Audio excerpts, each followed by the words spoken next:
PT के syllabus में दिया हुआ एक टॉपिक 1991 के बाद जो भी आर्थिक सुधार हुए थे, जो हमारे विकास के लिए अभी तक इम्पॉर्टेंट है, वो सभी चीज़ें यहाँ पे कवर करेंगे। तो इसको ध्यान से देखिएगा, क्योंकि इसमें से जो है फैक्ट वाइज क्वेश्चन नहीं पूछे जाते हैं, ज़्यादा से ज़्यादा आपको कॉन्सेप्ट इसमें समझना पड़ेगा। तो चलिए शुरू करेंगे।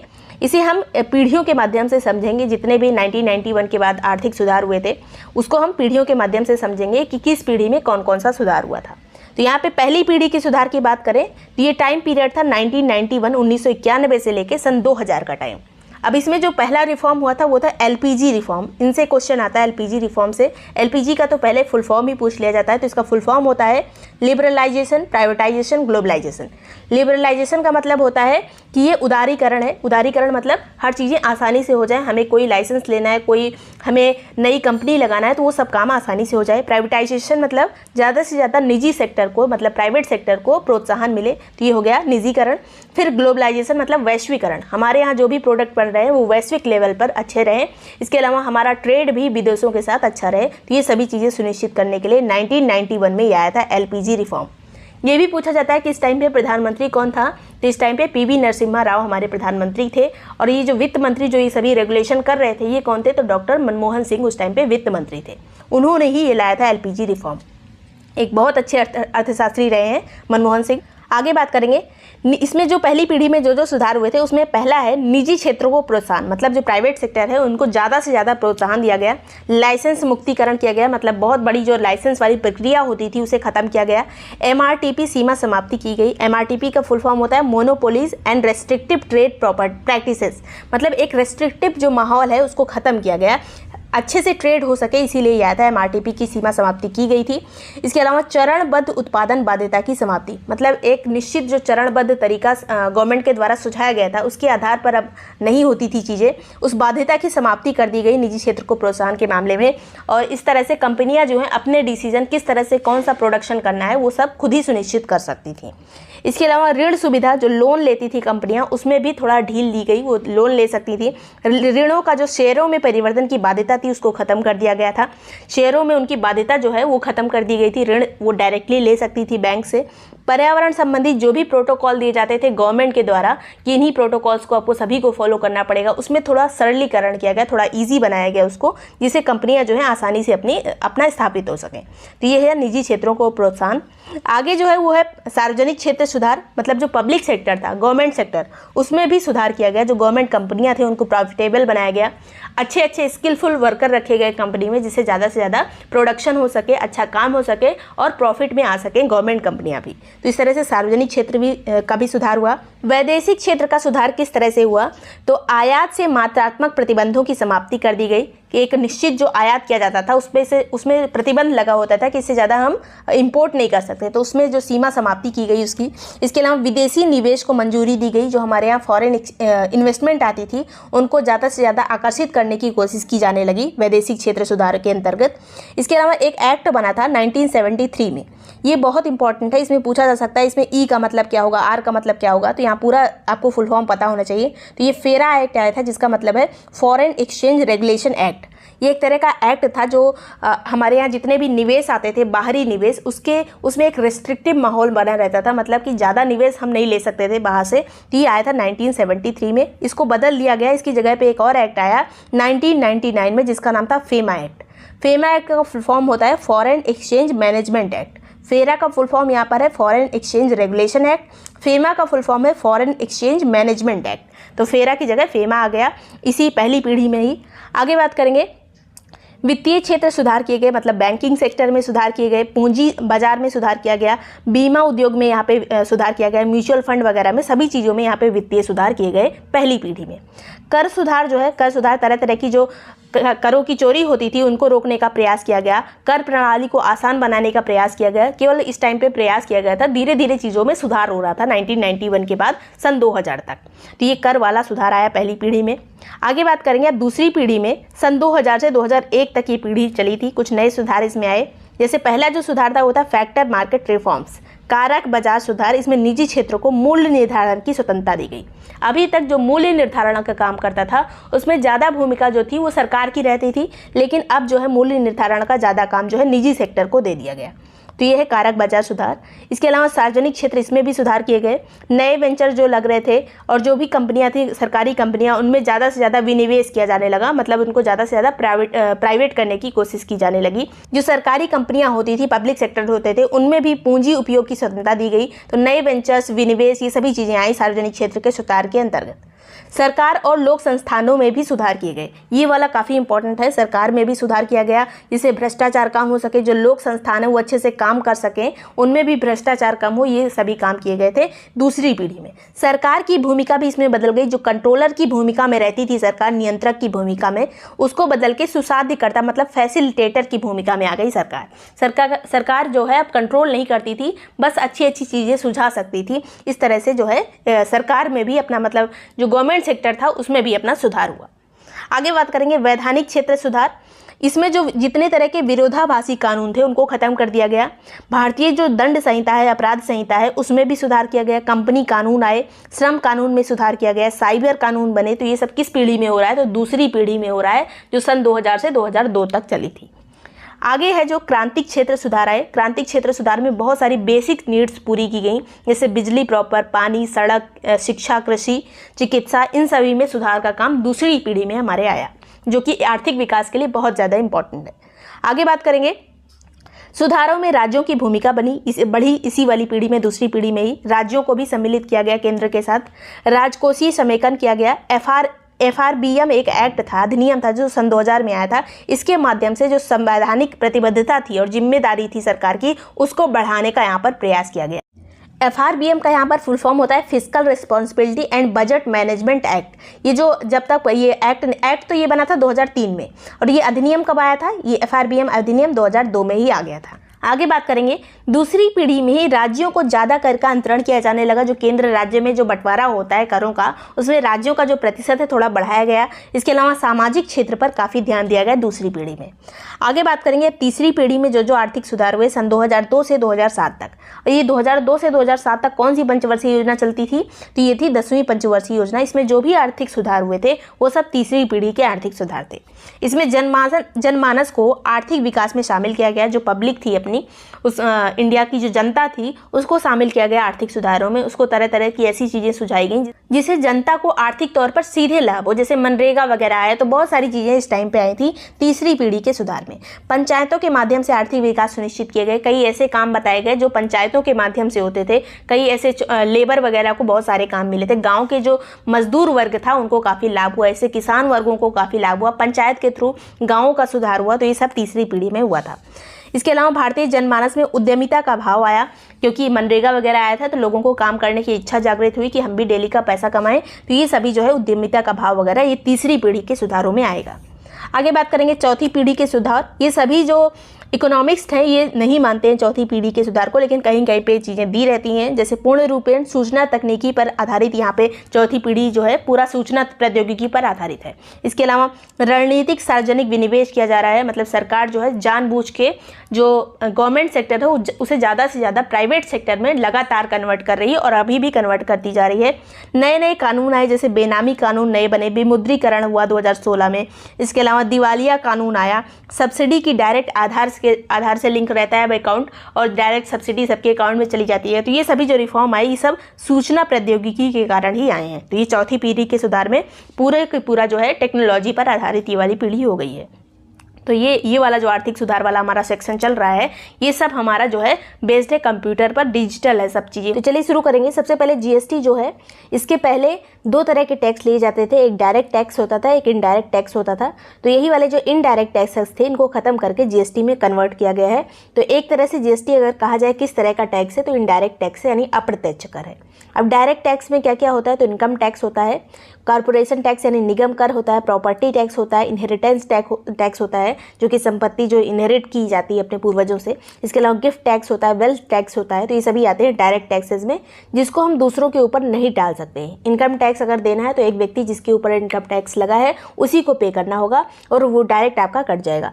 इसके अलावा इनडायरेक्ट टैक्स की बात करें तो ये अलग अलग लेवल पे होता था। कस्टम ड्यूटी ली जाती थी, एक्साइज ड्यूटी ली जाती थी, सर्विस टैक्स होता था, सेल्स टैक्स होता था, अपने अपने स्टेट का अलग अलग वैट भी होता था। तो तरह तरह के पहले टैक्सेस हुआ करते थे इनडायरेक्ट टैक्सेस में। में जो अलग अलग स्टेट में अलग अलग हुआ करते थे। तो इनसे काफ़ी असुविधा होती थी। जो स्टेट का जो टैक्स है वो कम होता था, वहाँ पे कंपनियाँ ज़्यादा आ जाती थी। जैसे महाराष्ट्र वगैरह काफ़ी ग्रो कर गए, बहुत सारी कंपनीज वहाँ पे बन गई, वहीं उत्तर प्रदेश बिहार वगैरह पीछे रह गए। तो इस तरह से ही पहले होता था। आगे बात करेंगे यहाँ पर जीएसटी ये किस संविधान संशोधन के द्वारा आया। एग्जाम में अगर बात करें किस तरह के क्वेश्चन आएंगे तो 101वां संविधान संशोधन से आया था। ये एक नई कर प्रणाली थी। और ये अधिनियम कब आया था जीएसटी वाला, तो ये 2016 में आ गया था ये अधिनियम। और ये लागू कब हुआ था, तो 1 जुलाई 2017 को लागू हुआ था। तो जीएसटी डे हम किस दिन मनाते हैं, 1 जुलाई को मनाते हैं। 1 जुलाई को एक और दिन होता है जिसका नाम है डॉक्टर्स डे, जो बीसी रॉय का जन्मदिवस होता है। आगे बात करेंगे, अभी जो जीएसटी यानी इनडायरेक्ट टैक्सेस जो हैं, पहले जो कस्टम ड्यूटी हुआ करता था, एक्साइज ड्यूटी हुआ करता था, service tax, sales tax, VAT, ये सभी हुआ करता था। इसको ख़त्म करके जीएसटी आया था। तो जीएसटी कितने प्रकार का होता है पूछा जा सकता है। जीएसटी 4 प्रकार का होता है अगर मेनली कहा जाए तो। इसमें कौन कौन सा जीएसटी आएगा, तो पहला सेंट्रल जीएसटी जिसे सीजीएसटी कहते हैं, जो कि केंद्र सरकार लेती है। इसके अलावा एक आता है स्टेट जीएसटी यानी एसजीएसटी, जो राज्य सरकार का होता है। फिर आता है यूनियन टेरिटरी वाला यानी यूटी जीएसटी, जो कि केंद्र शासित प्रदेशों का होता है।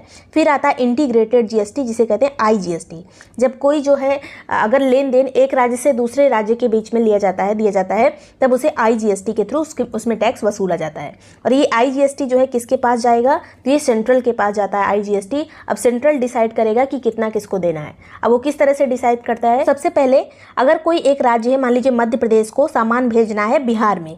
मध्य प्रदेश में एक कंपनी लगी है, तो कंपनी जितना भी जो भी सामान उसका प्रोड्यूस कर रही है, उस कंपनी को जो जीएसटी लगेगा उस प्रोडक्ट पे, जो वो जीएसटी पूरा जाएगा सेंट्रल के पास। सेंट्रल उसको किसे देगा, तो सेंट्रल देगा उसे जो जहाँ पे वो सामान जा रहा है, जहाँ पे निर्यात किया जा रहा है। तो मतलब मध्य प्रदेश को कुछ नहीं मिलेगा। जो टैक्सेस आएंगे आईजीएसटी के थ्रू वो किसको मिलेंगे, तो वो मिलेंगे यहाँ पे बिहार को मिलेंगे।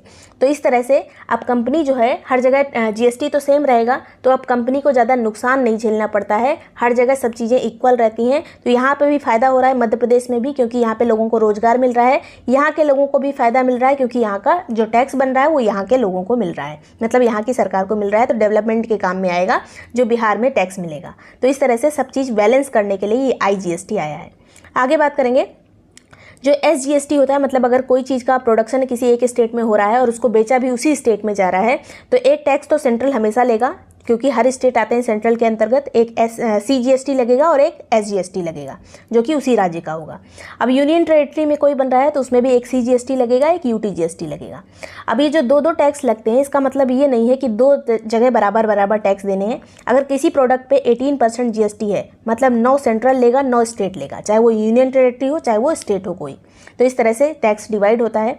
आगे बात करेंगे, जीएसटी परिषद क्या होती है, तो जीएसटी परिषद किस अनुच्छेद के अंतर्गत है, ये भी पूछा जाता है। तो 279A में है जीएसटी परिषद। इसकी स्थापना 2016 में हुई थी, राष्ट्रपति के द्वारा इसकी स्थापना की जाती है। अगर पूछा जाए कि किस अनुच्छेद के अंतर्गत राष्ट्रपति जीएसटी परिषद की स्थापना करता है, तो 279A के तहत।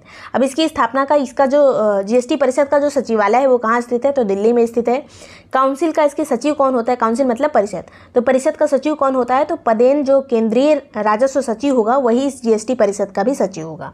जो भी केंद्रीय राजस्व सचिव होगा वही जीएसटी परिषद का भी सचिव होगा। आगे बात करेंगे, इस परिषद की संरचना में क्या क्या कौन कौन लोग होते हैं, तो केंद्र राज्य का ये एक संयुक्त फोरम होता है जिसमें दोनों के सदस्य होंगे। तो पहले जो अध्यक्ष होता है वो वित्त मंत्री होता है, जो भी पदेन वित्त मंत्री होगा वही इस परिषद का जो है अध्यक्ष होगा। इसके अलावा इसमें जो राज्य वित्त मंत्री होते हैं वो भी इसमें शामिल होते हैं। प्रत्येक राज्यों के अपने अपने वित्त मंत्री शामिल होते हैं, या फिर राज्य जिसे भी अपॉइंट कर दे कि मेरी तरफ से ये व्यक्ति रहेगा तो वो वहाँ पे जाएगा परिषद में। इसके अलावा जो भी यहाँ पे निर्णय लिए जाते हैं उसमें दोनों का वेटेज रहता है, केंद्र का भी रहता है, राज्य का भी रहता है।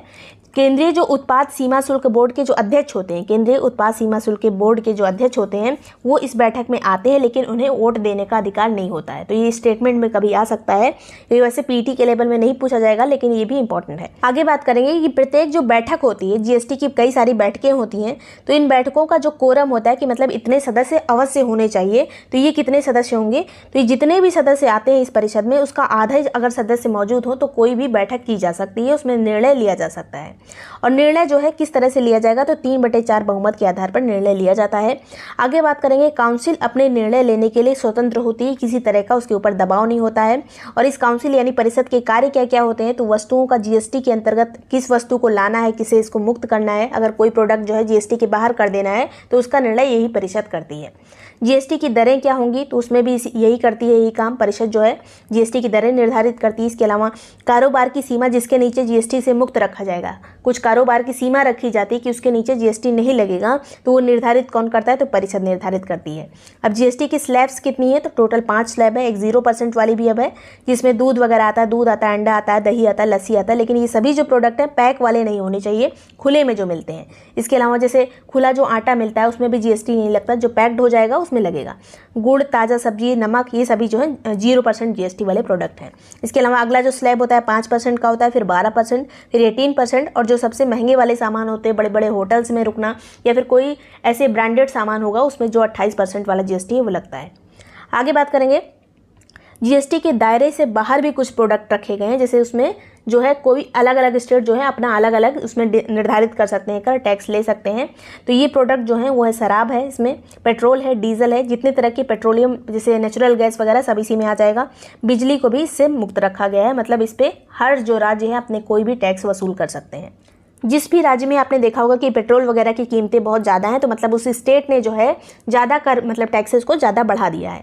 आगे बात करेंगे, जीएसटी के जो लाभ हैं वो क्या क्या हैं, इसमें से पूछा जा सकता है निम्न में से कौन से जीएसटी के लाभ के अंतर्गत आएंगे, कौन से नहीं आएंगे। तो पहला जो है कि आसान अनुपालन और पारदर्शिता आई है जीएसटी से। अब आपको चाहे जीएसटी समझ में आया हो या नहीं, आपको यही लगाना पड़ेगा टिक। इसके अलावा कर दरों और संरचनाओं की एकरूपता आई है। इसके अलावा करों का जो कराधान, मतलब जो करों पर कराधान होता है, मतलब कैस्केडिंग, एक कर के ऊपर दूसरा कर लग जाता है, कई तरह के टैक्सेस थे पहले, उन सब की समाप्ति हो गई है। प्रतिस्पर्धा में सुधार आया है। विनिर्माता मतलब जो प्रोड्यूसर होते हैं और जो निर्यातक होते हैं उनको लाभ हुआ है इसमें।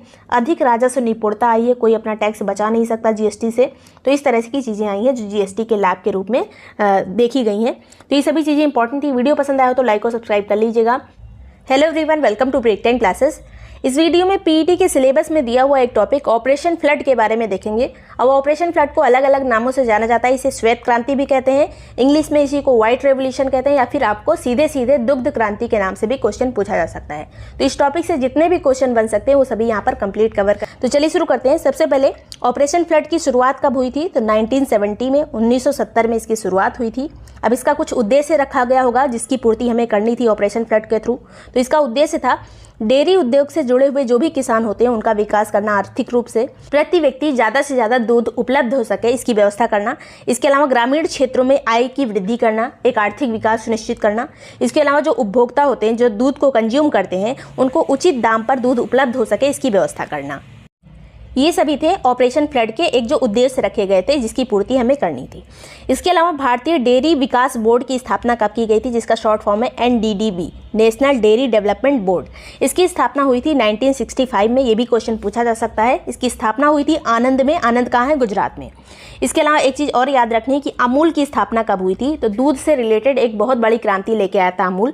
तो अमूल की स्थापना हुई थी 1946 में। 1946 में 1946 में अमूल का फुल फॉर्म था उस टाइम पे आनंद मिल्क यूनियन लिमिटेड, जो कि आनंद में ही स्थापित था। बाद में यहीं पे भारतीय डेयरी विकास बोर्ड की स्थापना हुई थी 1965 में। यह अमूल जो कंपनी है ये बन गई थी 1946 में, और ये डेयरी बोर्ड कब बना था, 1965 में।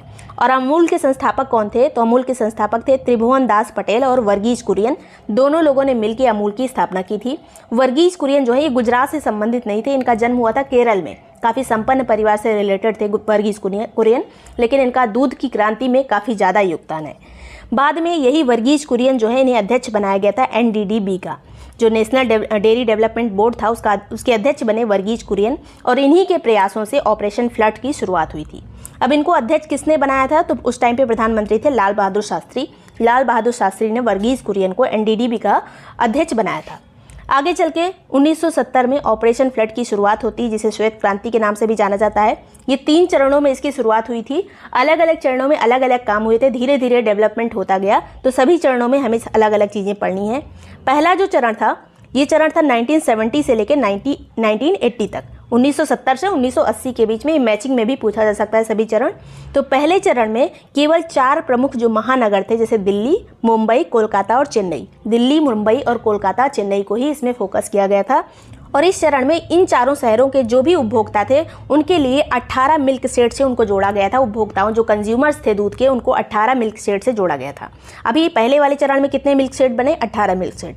आगे बात करेंगे दूसरा जो चरण आया 1981 से 85, 81 से लेकर 85 तक दूसरा चरण आया है। इसमें जो 18 मिल्क स्टेट थे उनकी बढ़ा के संख्या कर दी गई 136, 136। दूसरे चरण में इसकी संख्या, मिल्क स्टेटों की संख्या हो गई 136। इसके अलावा इसी दूसरे चरण के अंत तक 1985 के अंत तक टोटल 43,000 ग्राम सहकारी समितियां बनी, जो कि गांव में रहने वाले 4.25 मिलियन दुग्ध उत्पादकों को कवर करती थी। जो दूध उत्पादक होते हैं गांव में, उनमें से 4.25 मिलियन लोगों को कवर कर लिया गया था इन्हीं सहकारी समितियों के थ्रू, ग्रामीण सहकारी समितियों के थ्रू। आगे बात करेंगे, इसके अलावा दूसरे चरण में ही दुग्ध उपलब्धता की वृद्धि हुई, ज़्यादा से ज़्यादा दूध का उत्पादन होने लगा। विश्व बैंक से भी सहयोग मिला, ऋण वगैरह में इसमें सहयोग मिला। पहले चरण में भी विश्व बैंक ने हेल्प की थी, दूसरे चरण में भी विश्व बैंक ने ऑपरेशन फ्लड में मदद की थी। आगे बात करेंगे तीसरा चरण, ये आया था 1985 से 1996 तक, 85 से लेकर 96 तक तीसरा चरण हमारा चला ऑपरेशन फ्लड का। और ये ऑपरेशन फ्लड जो है भारत के विकास में एक बहुत बड़ी भूमिका निभाता है, आर्थिक विकास में। और इस चरण में सहकारी समितियों को आवश्यक बुनियादी ढांचा प्रदान किया गया। जितनी भी ग्रामीण समितियां थीं उनको अच्छे से, उनका इंफ्रास्ट्रक्चर अच्छा किया गया। इसके अलावा पशु चिकित्सा पर फोकस किया गया, कृत्रिम गर्भाधान सेवाओं का विस्तार किया गया। तीसरे चरण में पशुओं की चिकित्सा पर काफ़ी ज़्यादा फोकस किया गया था, पशु पोषण पर फोकस किया गया, उसके लिए जो भी अनुसंधान हो सकते थे उस पर उसके विकास पर जोर दिया गया। इसके अलावा जो मिल्क शेड 136 तक पहुँच गए थे दूसरे वाले चरण में, उनकी संख्या 173 हो गई थी। तीसरे चरण में 173 इनकी संख्या हो गई मिल्क शेडों की। इसके अलावा महिलाओं को भी इसमें शामिल किया गया। 1988-89 में महिला सदस्यों और महिला डेयरी सहकारी समितियों की संख्या में वृद्धि की गई। तो महिलाओं का जुड़ाव ज़्यादा से ज़्यादा किस चरण में हुआ था? तो तीसरे चरण में हुआ था।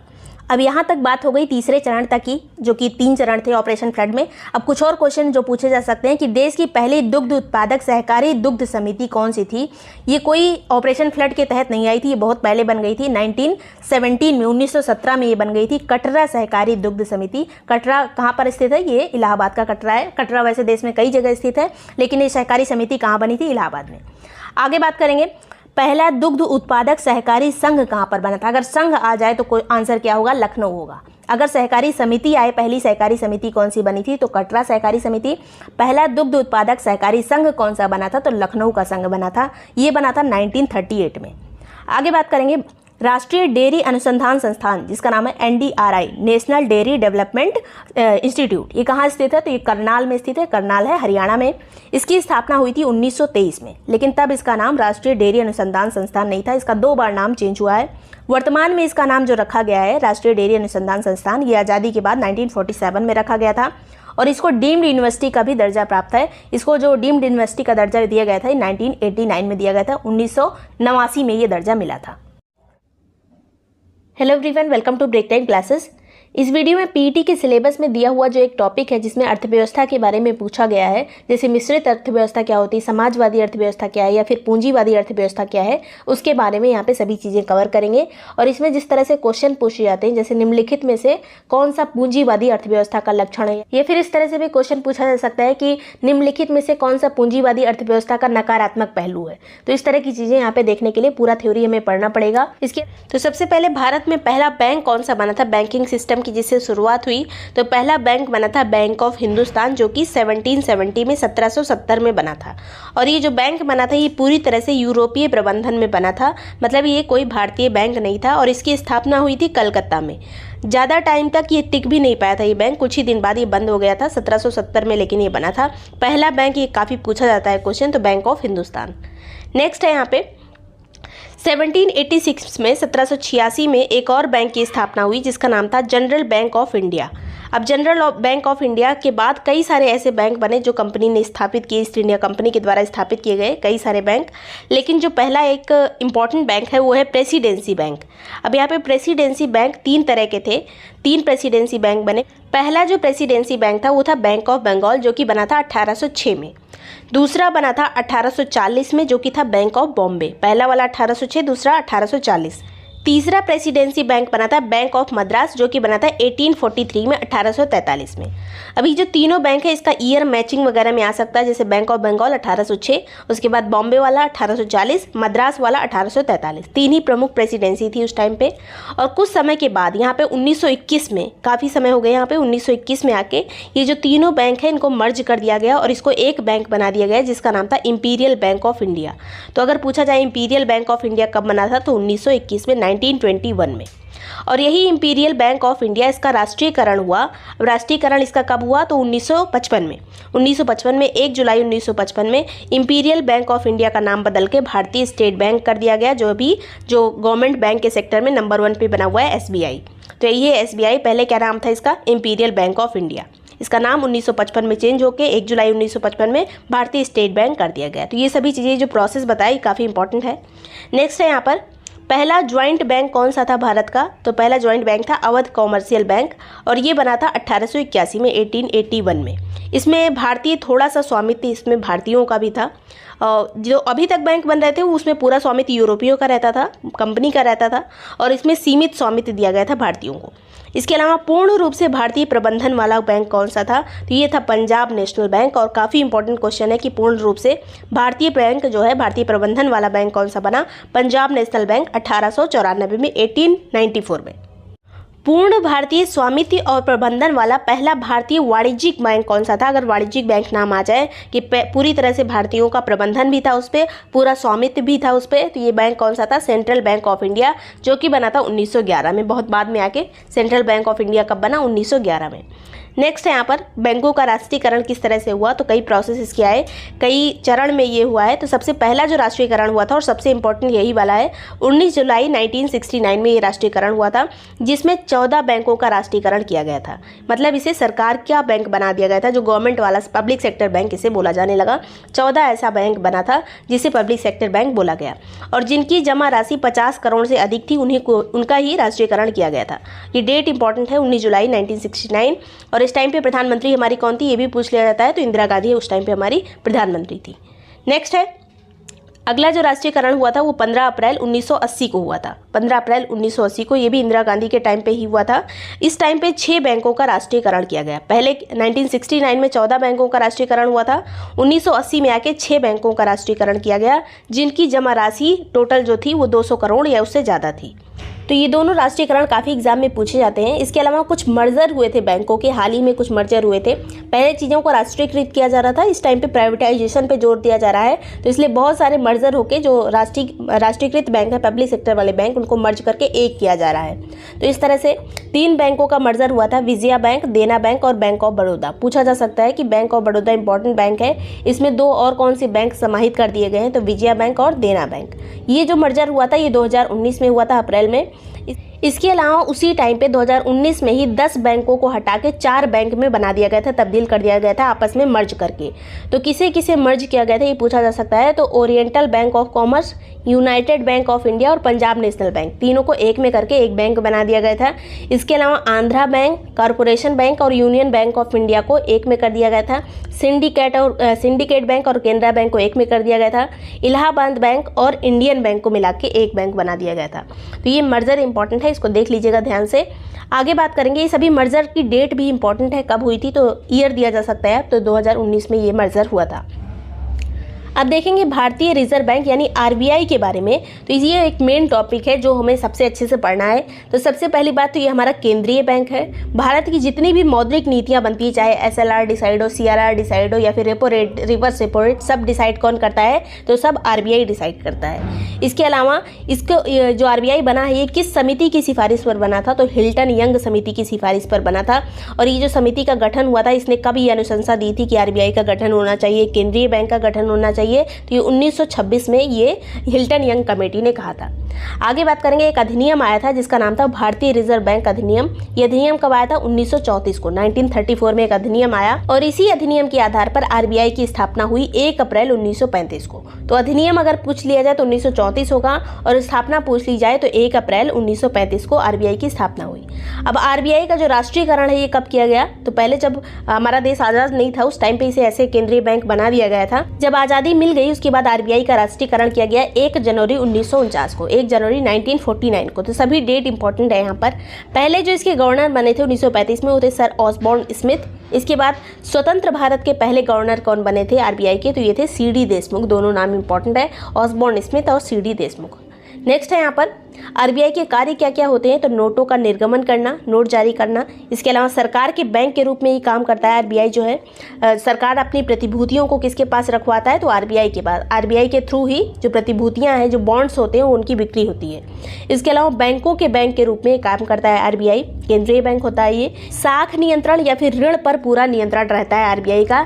जो रेट है कितना होना चाहिए, लिक्विडिटी कितनी होनी चाहिए, जो बाजार है उसमें जो पैसे का फ्लो है वो कितना होना चाहिए, लोगों को ऋण किस दर पे मिलना चाहिए, सब कुछ कौन डिसाइड करता है, तो सब आरबीआई डिसाइड करता है। अभी जो साख है, साख को कहते हैं इंग्लिश में क्रेडिट।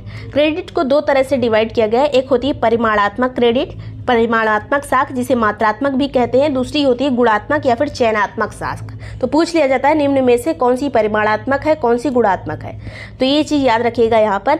जहाँ पर भी परिमाण की बात की जाएगी या फिर मात्रा की बात की जाएगी वहाँ पे इस तरह की चीज़ें आएंगी, जैसे बैंक दर हो गया, एमएसएफ हो गया, repo rate, reverse repo rate, यहाँ पे सीआरआर, एसएलआर, जो नंबर वाली चीज़ें रहती हैं वो इसमें आएंगी, जो परिमाणात्मक होगा उसमें। इसके अलावा एक चीज़ और जो इसमें कन्फ्यूज़न होता है कि खुले बाजार की क्रियाएं किसके अंतर्गत आती हैं, तो परिमाणात्मक के अंतर्गत ही आती हैं। तो ये सभी चीज़ें हो गई परिमाण वाले में, CRR, SLR, repo rate, reverse repo rate. इसके अलावा एमएसएफ, बैंक दर और खुले बाजार की क्रियाएं, जिसमें शेयरों की जो शेयर होते हैं, जो शेयर मार्केट वाला जो काम होता है वो सब जो है परिमाणात्मक में आएगा। इसके अलावा आरबीआई का गुणात्मक काम क्या है, गुणात्मक कामों में आएगा न्यूनतम सीमा का निर्धारण। इसके अलावा नैतिक दबाव और सलाह। अगर जो बाजार में महंगाई मान लीजिए बहुत ज़्यादा बढ़ गई या फिर जो बैंकों से ऐसा कोई काम करवाना है जो नैतिक दबाव से ही हो सकता है, तो वो सब काम आरबीआई के द्वारा होता है। साख मानदंड का निर्धारण, ये सभी चीज़ें जो है गुणात्मक में आएंगी। ये मतलब मोरल वाली जो चीज़ें हैं, नैतिक बात या फिर कोई मोरल वाली चीज़ें जो हैं वो सब आरबीआई के गुणात्मक वाले सेक्शन में आएंगी। इसमें कोई नंबर की बात नहीं की जाती। आगे बात करेंगे। सबसे पहले यहाँ पे जान लीजिए सीआरआर क्या होता है। तो सीआरआर का फुल फॉर्म होता है कैश रिजर्व रेशियो, यानी नगद आरक्षित अनुपात। अपनी सभी जमाओं, मांग जमा या फिर सावधि जमा का वह अनुपात जो वाणिज्यिक बैंकों को आरबीआई के पास जमा करना होता है उसी को सीआरआर कहा जाता है। जितने भी बैंक आपने देखे होंगे सभी बैंकों का कुछ हिस्सा जो आरबीआई निर्धारित करता है कि ये आरबीआई के पास जमा होना चाहिए। आपके पास जितनी जमाएं हैं उसका कुछ परसेंट आप आरबीआई के पास रखोगे, वही जो है जो रखा जाता है जितना परसेंटेज, उसी को ही सीआरआर कहा जाता है। ये सीआरआर वर्तमान में कितना है पूछा जा सकता है, तो 4.50% है वर्तमान में सीआरआर। और ये क्यों रखवाया जाता है, जिससे एक चीज़ निर्धारित हो सके कि हमारे पास इतना रिजर्व अभी पैसे का रखा हुआ है, मार्केट में ज़्यादा पैसों का फ्लो ना हो। जब आरबीआई को पैसों का फ्लो रोकना होता है तो इसी रेट को बढ़ा दिया जाता है। मतलब जब सीआरआर बढ़ेगा मतलब तरलता में कमी आएगी। तरलता मतलब लिक्विडिटी, पैसों की लिक्विडिटी में कमी आएगी। आगे बात करेंगे, ये याद रखिएगा कितना वर्तमान में है, तो 4.50। नेक्स्ट है एसएलआर। एसएलआर का फुल फॉर्म क्या होता है, स्टैट्यूटरी लिक्विडिटी रेशियो, मतलब सांविधिक तरलता अनुपात। इसमें बैंकों की समग्र जमाओं या फिर अनुपात का वह हिस्सा जो सरकारी प्रतिभूति या फिर स्वर्ण या फिर नकदी के रूप में उसको अपने स्वयं के पास रखना होता है बैंक को, उसी को एसएलआर कहा जाता है। आरबीआई निर्धारित करता है कि एसएलआर कितना परसेंट होना चाहिए, उतना परसेंट बैंकों को अपनी जितनी जमाएं होती हैं उसका उतना परसेंट अपने पास, खुद के पास रिजर्व के रूप में रखना होता है। अब वो रिजर्व चाहे तो वो स्वर्ण के रूप में रख सकता है, नकदी के रूप में रख सकता है या फिर सरकारी बॉन्ड के रूप में रख सकता है। उतना पैसा वो किसी काम में नहीं आएगा, तो इसी को कहते हैं एसएलआर। और वर्तमान में ये है 18%। इसी तरह से जब एसएलआर जब बढ़ता है मतलब तरलता में कमी आएगी। अगर ज़्यादा पैसे को हम ऐसे रख देंगे, जमा करके रख देंगे अपने पास, उसको खर्च नहीं करेंगे तो मार्केट में फ्लो कम हो जाएगा। तो ये इसी का काम करता है, फ्लो को कम करने का। आगे बात करेंगे तो ये एसएलआर वर्तमान में कितना है, 18%। नेक्स्ट है रेपो रेट। अब रेपो रेट यहाँ पे देखना है। रेपो रेट वह दर होती है जिसपे आरबीआई वाणिज्यिक बैंकों को थोड़े समय के लिए, अल्पकाल के लिए ऋण प्रदान करता है, लोन देता है। आरबीआई जब अलग अलग बैंकों को अपना लोन देगा तो जो जिस दर पर देता है आरबीआई बैंकों को लोन, उसी को रेपो रेट कहा जाता है। और ये कितने समय के लिए दिया जाता है, तो अल्पकाल का लोन होता है। ये शब्द यहाँ पे इंपॉर्टेंट है। रेपो रेट की दर कम करने के कारण बैंक अधिक मात्रा में साख सृजन कर सकते हैं। अगर रेपो रेट कम रहेगी मतलब अगर जो आरबीआई कम रेट पे अगर ऋण दे देगा तो मतलब लिक्विडिटी बढ़ जाएगी। अगर कम रेट पे दे रहा है तो साख जो है कम सृजन होगा, क्रेडिट कम रह जाएगा। अगर कोई चीज़ सस्ते में मिल जाती है तो उसका क्रेडिट कम हो जाता है। तो अगर पैसा जो है आसानी से मिल जाएगा बैंकों को तो क्रेडिट कम हो जाएगी, वो अपने कस्टमर्स को पैसा बांटेंगे और बहुत ज़्यादा जो है मनी का फ्लो ज़्यादा हो जाएगा, लिक्विडिटी बढ़ जाएगी। तो इस रेपो रेट के माध्यम में आरबीआई जो है कंट्रोल करती है कि ज़्यादा से ज़्यादा पैसा भी ना फैल जाए, पूरा मार्केट में पैसा भी ना हो जाए और बहुत कम पैसे भी ना रह जाए। तो ये सबको रेपो रेट को नियंत्रण करने का काम आरबीआई का होता है। वर्तमान में रेपो रेट कितनी है तो 4.50% है वर्तमान में रेपो रेट, जिस आधार पर इसी दर पर जो है आरबीआई अभी बैंकों को ऋण दे रहा है। अगर यही दर सस्ती हो जाए तो बैंक जो है खूब सारा पैसा आरबीआई से ले लेंगे लोन पे, उसके बाद कस्टमर्स को अपने बांटेंगे और मार्केट में फ्लो बढ़ जाएगा पैसे का। और जब पैसे का फ्लो बढ़ता है मार्केट में तो महंगाई बहुत ज़्यादा आती है, हमारे पैसे की वैल्यू कम हो जाती है। नेक्स्ट है यहाँ पर रिवर्स रेपो रेट। ये रिवर्स रेपो रेट क्या होता है तो वह दर जिस पर आरबीआई वाणिज्यिक बैंकों की आरबीआई में जमाओं पर ब्याज प्राप्त करता है, रिवर्स रेपो रेट कहलाता है। सीधे शब्दों में अगर समझे तो जो दर पे जो बैंक होते हैं वो आरबीआई के पास अपना पैसा जमा करते हैं उस दर को कहा जाता है रिवर्स रेपो रेट। मतलब आरबीआई जो है बैंकों से पैसा ले रहा है यहाँ पर और उसको कुछ ब्याज देगा बैंकों को उसके बदले। तो आरबीआई यहाँ पे बैंकों से पैसा लेता है जिस दर पे, उसे कहते हैं रिवर्स रेपो रेट। अब आरबीआई को क्यों ज़रूरत पड़ जाती है पैसे लेने की बैंकों से? अगर मार्केट में उसको दिख रहा है कि पैसे बहुत ज़्यादा हो गए हैं तो वो पैसे ले लेगा बैंकों से, कहेगा कि मुझे पैसों की ज़रूरत है, मुझे लोन दो, अपना पैसा यहाँ पर जमा करो। तो इस तरह से आरबीआई पैसों को जिस रेट पे रखता है अपने पास उसे कहते हैं रिवर्स रेपो रेट और वर्तमान में ये कितना है तो 3.35%। नेक्स्ट है यहाँ पर बैंक दर क्या होती है तो वह दर जिस पर आरबीआई वाणिज्यिक बैंकों को दीर्घकालीन ऋण देता है। अभी हमने देखा था अल्पकाल वाले ऋण जो रेपो रेट दर पे दिए जाते हैं, यहाँ पे दीर्घकालीन की अगर बात आएगी तो वो बैंक दर पर दिया जाता है। अब ये वर्तमान में इतना यूजफुल नहीं है क्योंकि दीर्घकालीन ऋण बहुत कम लिए जाते हैं और ये जो बैंक दर होती है इसका साख सृजन से विपरीत संबंध होता है, उल्टा संबंध होता है। मतलब बैंक रेट बढ़ेगी तो साख सृजन घटेगा। वर्तमान में बैंक रेट कितनी है तो 5.65% वर्तमान बैंक रेट है। ये चीज़ याद रखेगा कि इसमें दीर्घकालीन ऋण दिया जाता है। नेक्स्ट है एमएसएफ रेट क्या होती है जिसे कहते हैं सीमांत स्थायी सुविधा दर।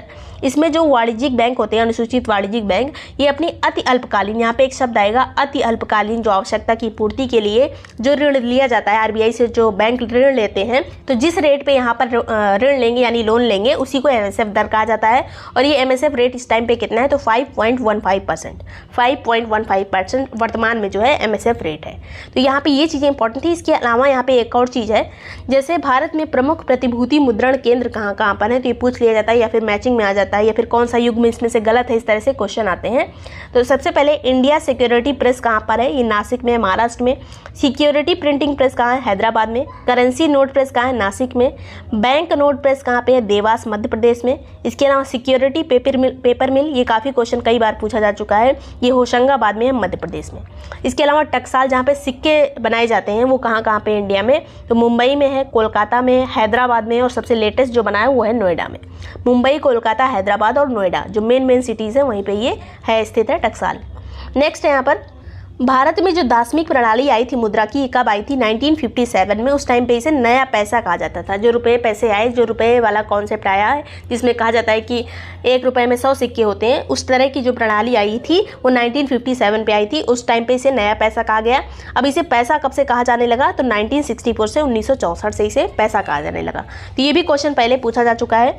वीडियो पसंद आया तो लाइक और सब्सक्राइब कर लीजिएगा। इस प्रकृति के आधार पर हमारी जो अर्थव्यवस्था है, पूरे विश्व की जो अर्थव्यवस्था है उसको मेनली 3 पार्ट में डिवाइड किया गया है। पहली जो अर्थव्यवस्था है वो है पूंजीवादी अर्थव्यवस्था, दूसरी है समाजवादी अर्थव्यवस्था, तीसरी है मिश्रित अर्थव्यवस्था जो हमारे भारतीय सिस्टम में लागू हुई है। आगे बात करेंगे। अब पूंजीवादी अर्थव्यवस्था क्या होता है इसके बारे में पूछा जा सकता है, तो सभी चीज़ें यहाँ पे पढ़नी है। पूंजीवादी अर्थव्यवस्था में जो चीज़ें होती हैं, जो भी संसाधन होते हैं, उनका उपयोग कौन करता है तो उनका उपयोग निजी क्षेत्र यानी प्राइवेट सेक्टर जो है उसका यूज़ करते हैं। जैसे कोई प्राइवेट कंपनी वो किसी चीज़ का निर्माण कर रही है, जिस चीज़ की बाजार में आवश्यकता है, उस आधार पर ये व्यवस्था आधारित होती है। लोगों की ज़रूरतों को पूरा करने के लिए कोई प्राइवेट इंडस्ट्री लगती है और सारा प्रॉफिट वही इंडस्ट्री को मिलता है। थोड़ा बहुत जो टैक्स देती है वो सरकार को दे दिया जाता है।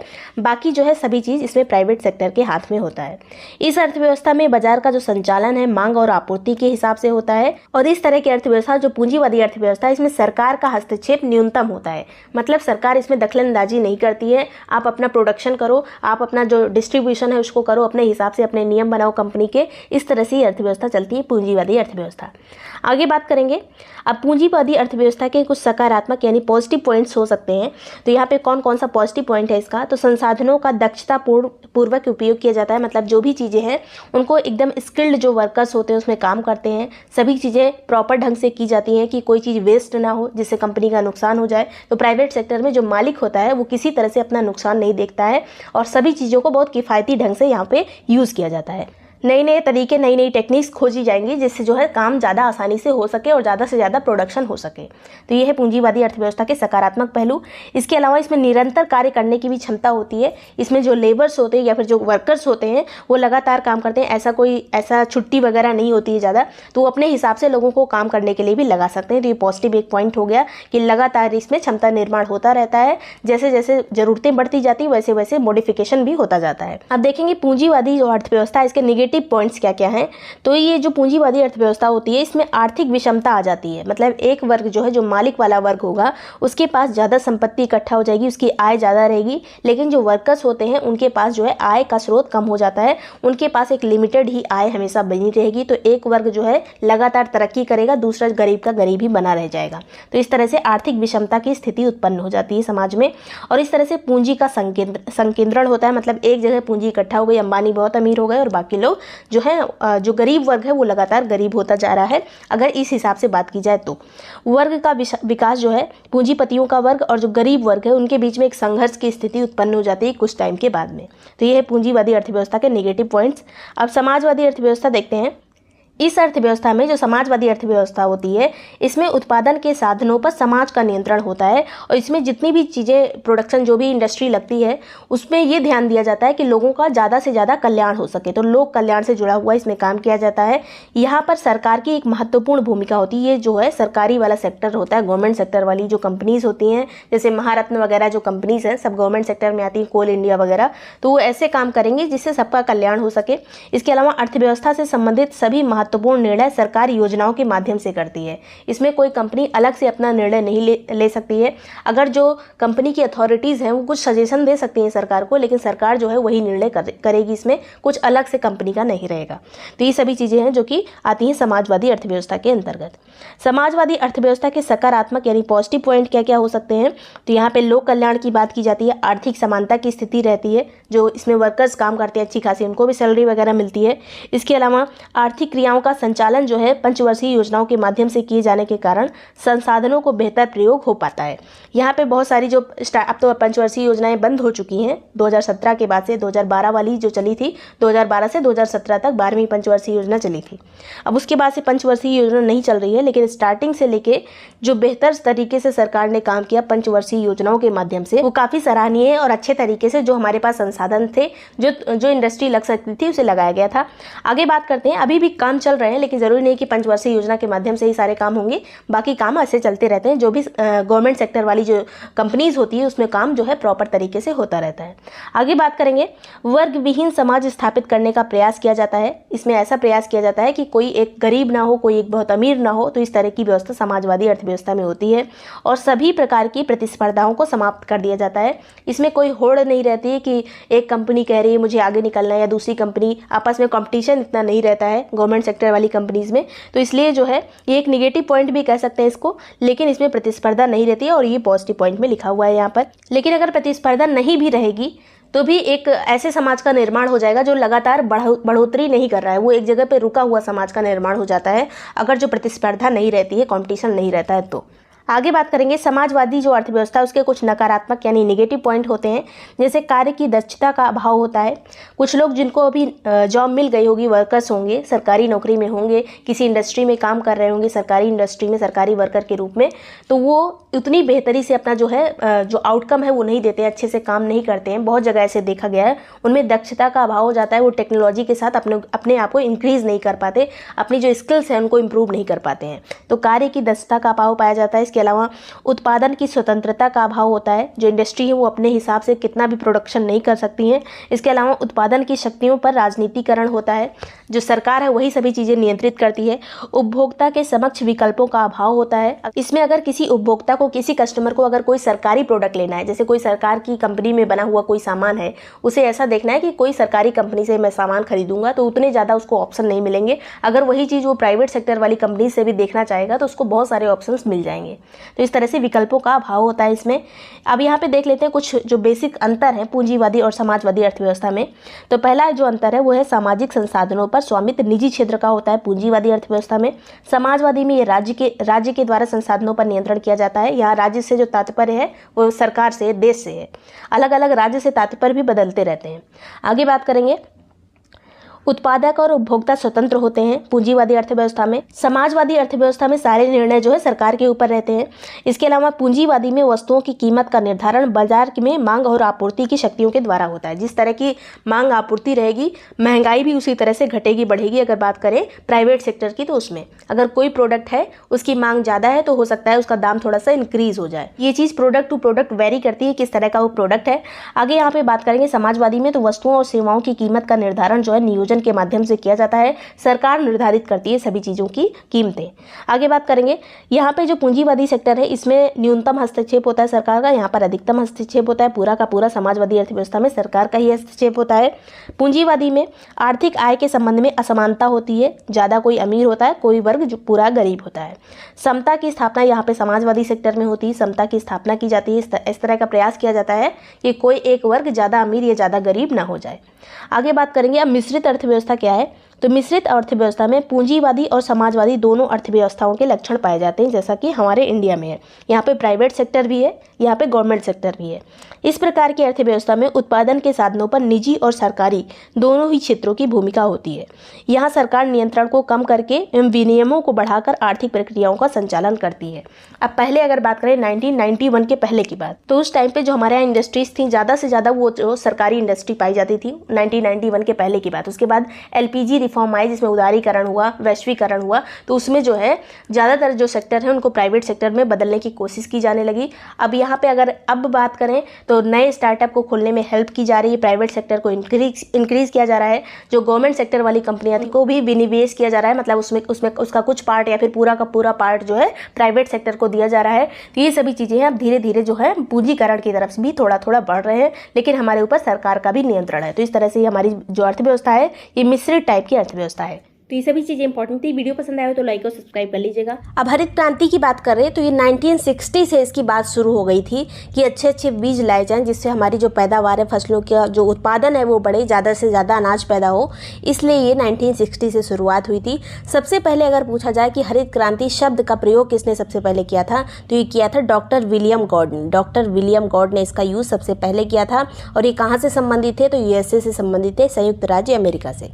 इसके अलावा इसके विकास का जो श्रेय दिया जाता है, विश्व में किसने सबसे पहले हरित क्रांति का शुरुआत की थी, किसने बीजों के साथ प्रयोग किया था, तो वो थे डॉक्टर नॉर्मन बोरलॉग। इन्होंने, ये मैक्सिको में रहते थे, वहीं पे इन्होंने गेहूं की फसल के साथ अपना जो प्रयोग है वो किया था नॉर्मन बोरलॉग ने। इनके इसी काम के लिए नॉर्मन बोरलॉग को जो है शांति का नोबेल पुरस्कार दिया गया था। कब दिया गया था, 1970 में, 1970 में। अब याद रखिएगा यहाँ शांति की जगह कृषि आ जाए तो गलत होगा, क्योंकि कृषि के क्षेत्र में अलग से पुरस्कार नहीं दिया जाता नोबेल वाला, ये शांति के क्षेत्र में इन्हें प्रदान किया गया। कुछ स्पेसिफिक फील्ड हैं जिसमें ही नोबेल का पुरस्कार दिया जाता है, तो इन्हें शांति के क्षेत्र में दिया गया था। ये क्वेश्चन घुमा के कई बार पूछ लिया जाता है। और इसके अलावा ये नॉर्मन बोरलॉग को मिला था, ये जो स्वामीनाथन थे, MS स्वामीनाथन, उनको नहीं मिला, जो इंडियन है, जो भारत में कहे जाते हैं हरित क्रांति के जनक, उन्हें ये नहीं मिला था। आगे बात करेंगे यहाँ पर भारत में हरित क्रांति की शुरुआत कब हुई थी, तो 1966-67 में शुरुआत हुई थी। मैक्सिको में एक नवीन उच्चतम उत्पादकता वाले गेहूं की प्रजातियों की यहाँ पे शुरुआत हुई और वहीं से सीख के आए थे MS स्वामीनाथन। तो MS स्वामीनाथन को भारत में हरित क्रांति का जनक माना जाता है। आरंभिक तौर पर ये जो हरित क्रांति शुरू हुई थी, इसकी शुरुआत भारत में कहाँ से हुई थी, तो पंजाब, हरियाणा और पश्चिमी उत्तर प्रदेश वाला जो एरिया था वहाँ से इसकी शुरुआत हुई। और सबसे पहले गेहूं पर इसका प्रयोग किया गया था, गेहूं की कृषि में, इसलिए शुरुआती दौर में सिर्फ गेहूं का उत्पादन बढ़ा था। अगर बात करें 1964-65 की, तो उस टाइम पे गेहूं का उत्पादन 123 लाख टन था, जो कि बढ़ गया था 85-86 में आके 470.5 लाख टन हो गया था। उसके बाद 8 8-9 में आके धीरे धीरे सुधार होने लगा और ज़्यादा यहाँ पे उत्पादन हो गया गेहूं का। 806.8 लाख टन हो गया था 8-9 में आके। आगे बात करेंगे, हरित क्रांति की ही वजह से गहन कृषि का विकास हुआ। कम ज़मीन में अच्छा बीज लगाया जाए, ज़्यादा उसमें जो कृषि यंत्र हैं वो यूज़ में लाए जाएं, ज़्यादा कीटनाशक का प्रयोग हो, इस तरह से अच्छी फसल लाने का प्रयास किया गया कम ज़मीन से ही। परिणाम स्वरूप जो कृषि उत्पादन में भारी वृद्धि अर्जित की गई। इसके अलावा उत्पादन में जो आत्मनिर्भरता का जो लक्ष्य था हमारा, कि हमारा अनाज में किसी के ऊपर निर्भर ना होना पड़े, वो हमारे लक्ष्य को अचीव किया गया। आगे बात करेंगे, हरित क्रांति ने भारत में कृषि के जीवन निर्वाहक स्वरूप को बदला। थोड़ा व्यापारिक स्वरूप भी आया, व्यापार भी किया जाने लगा, थोड़ा गेहूँ दूसरे देशों में भी भेजा जाने लगा जहाँ पे उत्पादन कम होता था। इस तरह से कृषि मॉडल की जो बेहतरी का काम इसमें किया गया। हरित क्रांति के कारण गेहूं की फसल में उत्पादन में अत्यंत ज़्यादा वृद्धि हुई थी। पूछा जाता है किस चीज़ में ज़्यादा वृद्धि हुई, सबसे ज़्यादा तो गेहूं में वृद्धि हुई थी। इसके अलावा चावल में भी वृद्धि हुई थी। ग्रामीण समृद्धि में सापेक्षिक रूप से इससे सुधार हुआ था। ग्रामीण जो फसलें हैं वो सुधरी थी, इसलिए किसानों में भी सुधार आया था। अब इसके कुछ नकारात्मक प्रभाव भी आए थे हरित क्रांति के, वो क्या क्या थे ये पूछ लिया जाता है। स्टेटमेंट वाइज क्वेश्चन आ जाएगा, तो इस तरह से क्वेश्चन पूछा जा सकता है। हरित क्रांति के प्रसार में पूंजीवादी कृषि के विकास की संभावना निर्मित हुई, मतलब पूंजीवादी कृषि का जन्म हुआ। इस तरह से जो अभी तक लोग अपना इंडिविजुअल खेती करते थे उससे बढ़ गई ये कृषि, जिसके परिणाम स्वरूप भारत में अंतर प्रादेशिक और अंतः प्रादेशिक विषमता उत्पन्न हुई।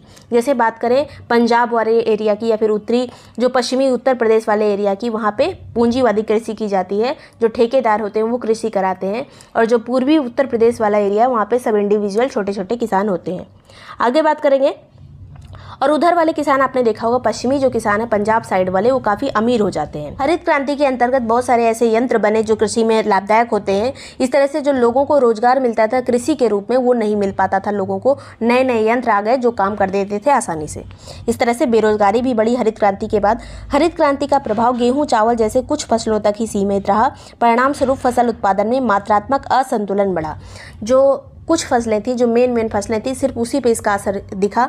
अगर तिलहन की बात की जाए उस पर ज़्यादा कुछ खास असर नहीं पड़ा। दालों में उतना खास उस टाइम पे असर नहीं पड़ा था। गेहूँ चावल में जो अन्न थे, अनाज थे, उसमें ज़्यादा असर पड़ा। मोटे अनाज कम होने लगे, तो इस तरह का कुछ निगेटिव इम्पैक्ट आया था। आगे बात करेंगे, हरित क्रांति के क्षेत्रों में मृदा में लवणता, नाइट्रोजन संबंधी विषाक्तता में वृद्धि हो रही थी। कीटनाशक का ज़्यादा प्रयोग किया जा रहा था। भूमि जो है उसका जो एक स्टैंडर्ड होता है वो ख़त्म हो रहा था इसी हरित क्रांति की वजह से। भूमि की जो उर्वरता है, नमी है, जल स्तर है, उसमें कमी उत्पन्न हो रही थी। इसके अलावा पारिस्थितिक समस्याएं भी उत्पन्न हो रही थी। जो एक नेचुरल फिनोमेना होता है जो मिट्टी का, वो धीरे धीरे ख़त्म हो रहा था अलग अलग केमिकल से। और ये चीज़ें सब हरित क्रांति की वजह से ही हो रही थी, क्योंकि कृषि को बेहतर करने की यहाँ पर कोशिश की जा रही थी। आगे बात करेंगे, एक द्वितीय चरण भी आया था हरित क्रांति का, जो 7वीं पंचवर्षीय योजना की मध्यावधि में शुरू किया गया था। बहुत सारी अलग अलग जो फसलें हैं उनके विकास के लिए इसमें लक्ष्य रखा गया था। ज़्यादा जो चावल या दालें हैं उस पर सुधार की इसमें बात की गई थी, क्योंकि पहली वाले में ज़्यादा फोकस गेहूँ पर था। और इस टाइम पे जो सेकंड वाला चरण शुरू हुआ था, इसमें जो क्षेत्र छूट गए थे पहले वाली हरित क्रांति में, उसको भी कवर करने की कोशिश की गई। जैसे पूर्वी क्षेत्र, पठारी क्षेत्र, तटवर्ती क्षेत्र, इन सब में पहुंचाने की कोशिश की गई हरित क्रांति को। इसके अलावा बाकी फसल जैसे चावल, दलहन और तिलहन में भी उत्पादन में वृद्धि का इसमें लक्ष्य रखा गया।